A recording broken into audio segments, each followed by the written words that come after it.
Diwali cell बस आने वाला है। अभी big billion day, great Indian festival, ये सेल्स गए। सबसे ज्यादा क्रेज जिस डिवाइस को लेके दिखता है ना, दैट इज एन आईफोन। मुझे याद है पिछले साल जब मैंने आईफोन 14 प्लस लिया था बिग बिलियन डेज में, जैसे बिग बिलियन डे शुरू हुआ ना, फ्लिपकार्ट का वेबसाइट क्रैश हो गया था। मैंने पहली बार ट्राई किया तो मिला ही नहीं था डिवाइस। सब हो गया, चेकआउट में करने जा रहा हूँ तो क्रैश हुए जा रहा है, हुए जा रहा है, हुए जा रहा है।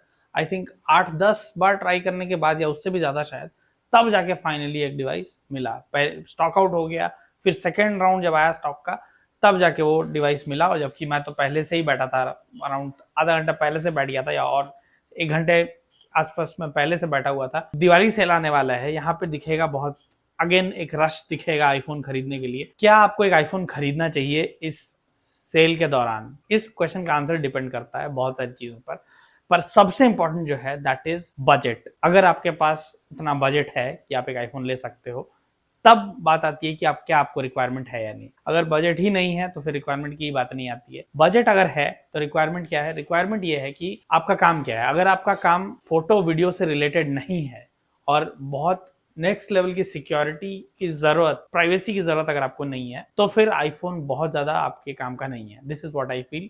क्योंकि आईफोन में ऐसा और बहुत कुछ ऐसा अलग भी नहीं है जो कि आपको किसी और डिवाइस में नहीं मिलेगा। बहुत लोग कहते हैं नहीं, जो स्टेटस सिंबल एक आईफोन ऑफर करता है, जो इज्जत मिलती है आईफोन लेके, उसका क्या? कहाँ मिलती है यार ये इज्जत? कहाँ, किस स्टेटस सिंबल की बात हो रही है? आज की डेट में आईफोन्स कॉमन होते जा रहे हैं। जो लोग एक फोन को देख के आपको इतना जज कर रहे हैं ना, आप क्यों चाहते हो उन लोगों को अपने सराउंडिंग में? कहने का मतलब यह है कि नहीं फर्क पड़ता यार। मुझे नहीं फर्क पड़ता किसी के हाथ में आईफोन देखे कि अरे यार क्या वो कितना बड़ा आदमी, ऐसा नहीं लगता है। मेजोरिटी लोगों को नहीं लगता है। ये एक मिथ है, ये एक मार्केटिंग गिमिक है। इस तरीके से सामान को बेचा जाता है ताकि एक fear of missing out, FOMO create हो और लोग जा जाके खरीदने लगे। ऑल दो अभी तो आईफोन के प्राइस काफी गिर भी गए हैं, जिसकी वजह से एक्सेसिबिलिटी और मार्केट में दिखता भी है आईफोन बहुत लोगों के पास। आज से 3-4 साल पहले आईफोन जब 80,000 1 लाख के आसपास से शुरू ही होता था, आज की डेट में 50,000 में मिल रहा है आईफोन 15। तो उसके वजह से एक्सेसिबिलिटी आसान हो गई है। और अगर पहले रहा भी होगा एक इतना बड़ा क्या बोलूं, फोमो अटैच्ड एक आईफोन के साथ, तो आज की डेट में तो बिल्कुल भी नहीं है। आईफोन 15 प्रो पे कहा जा रहा है कि हैवी डिस्काउंट देखने को मिलेगा दिवाली सेल के दौरान। आईफोन 15 प्रो थोड़ा सा इंपॉर्टेंट एक आईफोन बन जाता है, बिकॉज 16 प्रो सीरीज जैसे लॉन्च हुआ, एप्पल ने आईफोन 15 प्रो सीरीज डिसकंटिन्यू कर दिया। रीजन बड़ा क्लियर है, क्योंकि 16 प्रो 15 प्रो में कुछ खास डिफरेंस है नहीं, एज सच मिनिमलिस्टिक डिफरेंसेस हैं। तो उसमें अगर 15 प्रो बनाना, मैन्युफैक्चर करना एप्पल कंटिन्यू रखेगा, बहुत सारे लोग 15 प्रो खरीद लेंगे। यहां तक कि मुझे भी खरीदना होता अगर अभी एक प्रो डिवाइस, तो मैं 15 प्रो ही जाके खरीदता। जिसकी वजह से एप्पल ने बड़े स्मार्ट तरीके से 15 प्रो को मैन्युफैक्चर करना ही, मतलब डिसकंटिन्यू कर दिया। तो जो लिमिटेड स्टॉक 15 प्रो के हैं ना, वो एक डिस्काउंट पे देखने को मिल सकते हैं, जिसमें एक सेल का डिस्काउंट ही आपको मिल जाएगा अराउंड 5-7-8 हज़ार तक का। कुछ special credit card, debit card, कुछ स्पेशल बैंक के कार्ड्स आप यूज करते हो तो एक्स्ट्रा 5-6 हज़ार के कैशबैक्स या डिस्काउंट मिल जाते हैं। उसमें कहा जा रहा है कि आप ट्रेड इन करके, मतलब आपके पास पहले से कोई अगर डिवाइस है तो उसको एक्सचेंज करके आप एक नया डिवाइस ले सकते हो at a much cheaper rate, क्योंकि वो जो एक्सचेंज होगा उसका अच्छा खासा प्राइस माइनस हो जाएगा। ट्रेडिंग जो वर्ड है ना, ये एप्पल यूज करता है। यानी अगर आपको 15 प्रो लेना है तो आप 14 प्रो या 15 को ट्रेड इन कर सकते हो। आई थिंक जिसके पास 14 प्रो है उसको 15 प्रो लेने की जरूरत नहीं होनी चाहिए, क्योंकि उसमें भी बहुत सच कोई बहुत बड़ा डिफरेंस तो है नहीं। और फोन चलते हैं यार, खास करके आईफोन फोन तो अच्छा है ही, चल जाएगा 3-4 साल आराम से चलता है। 5 साल भी अच्छे से चलाओगे तो 5 साल भी चलेगा। तो 14 प्रो से 15 प्रो में अपग्रेड करने की आई थिंक एज सच कोई बहुत बड़ी नीड नहीं होनी चाहिए। और बाकी जो मिड रेंज सेगमेंट के या बजट फोन्स यूज करते हैं, उनको सीधे 15 प्रो पे जंप करने के लिए उनको बहुत बड़ा एक्सचेंज डिस्काउंट मिलेगा भी नहीं। तो मान लो 1,20,000 का कोई 15 प्रो है, 5-7 हज़ार का सेल डिस्काउंट मिल जाएगा, और 5-6 हज़ार आप पकड़ लो कोई कार्ड का डिस्काउंट, तो अराउंड 10-12 हज़ार का डिस्काउंट।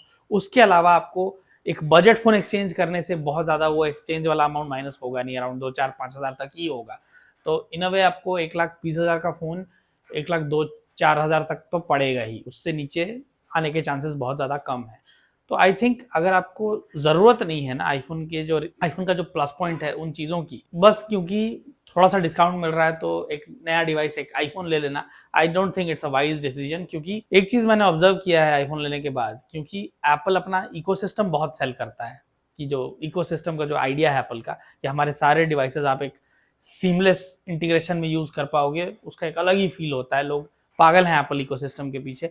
मैं ये नहीं कह रहा हूँ कि एप्पल इकोसिस्टम अच्छा नहीं है, डेफिनेटली बहुत अच्छा है, पर क्योंकि एक प्रीमियम प्राइस के साथ आता है तो ये भी मैटर करता है कि जरूरत किसको है उसकी। आईफोन लेने के बाद ये फील होता है कि यार एक मैकबुक भी चाहिए या एक आईपैड भी चाहिए, बिकॉज समवेयर वो जो कंपैटिबिलिटी की बात आती है ना, आईफोन के साथ जो बाकी डिवाइसेस एप्पल इकोसिस्टम के आते हैं, they are compatible and they are connected in such a way कि आप एक लोगे तो आप दूसरा क्रेव ही करोगे, and that's how they also pull you inside the ecosystem. जो ठीक है, वो उनकी बिजनेस स्ट्रेटजी है, लोगों को पसंद आता है उनका इकोसिस्टम, उनके डिवाइसेस, इसलिए लोग खरीदते भी हैं। पर बहुत मैटर करता है कि आपको जरूरत किस लिए है। और ऐसा भी नहीं है कि आईफोन के कैमरा, खास करके फोटो वगैरह के मामले में आईफोन बहुत नेक्स्ट लेवल आज की डेट में। एंड्रॉयड के भी एक से एक डिवाइसेस आते हैं जो फोटो बोल लो या वीडियो बोल लो, कमाल के फोटो वीडियो क्लिक करते हैं। आप कहीं भी एक आईफोन को यूज नहीं करोगे अगर आप सिर्फ एक फीचर के लिए लेना चाहते हो तो। नाइट टाइम की बात कर लो, मैं बहुत डिसअपॉइंट होता हूँ लो लाइट में आईफोन का फोटो या वीडियो देख के, क्योंकि उसमें बहुत भर भर के नॉइज आता है। 15 प्रो में भले 48 मेगापिक्सल का मेन सेंसर है रियर साइड में, पर अल्ट्रा वाइड सेंसर जो है वो तो 12 मेगापिक्सल का ही है, तो समवेयर वो सिमिलर टाइप का ही रिजल्ट मिलेगा लो लाइट में जैसा मिलते आया है। जो मैं कह रहा हूँ कि वो नॉइज आने लगता है। आईफोन का प्राइस जितना है उतने में आप एक अच्छा खासा डीएसएलआर ले सकते हो, और डीएसएलआर के सेंसर इतने बड़े होते हैं, लो लाइट में भी बहुत अच्छा परफॉर्म करता है। ओवरऑल बहुत सारी चीजें मैटर करती हैं, सिर्फ यही नहीं है कि डिस्काउंट है तो बस ले लेना है आपको। मुझे लगता है किसी को भी अपना रिक्वायरमेंट जरूर देखना चाहिए और उसके बाद डिसाइड करना चाहिए, क्योंकि 16 प्रो सीरीज आ गया, उसमें ऑडियो मिक्स एक फीचर था, 48 मेगापिक्सल का अल्ट्रा वाइड एंगल लेंस उन लोगों ने इंट्रोड्यूस किया है, जो मुझे लगता है कि अच्छा फीचर है। बट स्टिल एक अल्ट्रा वाइड एंगल लेंस के लिए आई डोंट थिंक किसी को अपग्रेड कर लेना चाहिए 16 प्रो में सिर्फ एक फीचर के लिए। अगर आपके पास ऑलरेडी आपका कोई आईफोन नहीं था, आपने प्लान किया, तो ठीक है, then go with the 16 pro. पर अपग्रेड करने के लिए और बस एक फीचर के लिए आई डोंट थिंक लेना चाहिए उस फोन को। अभी जैसे अगले साल 17 सीरीज आएगा, जो कि बहुत ज्यादा स्पेक्यूलेटेड है, बहुत कुछ एक्सपेक्ट किया जा रहा है, क्योंकि एप्पल एक ही डिजाइन बहुत लंबे समय से कंटिन्यू किया जा रहा है। और आईफोन 17 एयर की जो बात आ रही है कि एकदम थिन, एकदम पतला सा आईफोन होगा, तो इन चीजों की वजह से मुझे लगता है जो आईफोन को लेकर एक्साइटेड है ना, मुझे लगता है उनको 2025 तक रुक जाना चाहिए, which includes my self also. 17 series जो आएगा आईफोन का, वो मुझे भी उम्मीद है कि कुछ अलग होगा जो अभी तक हम देखते आए हैं उससे। 15 प्रो की बात ये रही, ऑल्दो मुझे 15 प्रो पसंद रहा है अभी तक सारे प्रो मॉडल्स में। जैसे उसमें A17 प्रो का चिपसेट आता है जो कि गेमिंग के लिए बड़ा अच्छा है, 48 मेगापिक्सल का प्राइमरी सेंसर है, 12 मेगापिक्सल का अल्ट्रा वाइड एंगल लेंस है, और टेलीफोटो लेंस है रियर साइड में। सामने की तरफ भी आपको फ्रंट फेसिंग कैमरा मिलता है। What are your thoughts? Do let me know in the comments, और मैं मिलता हूं दोस्तों आपसे अगले वीडियो में। Thank you so much for watching.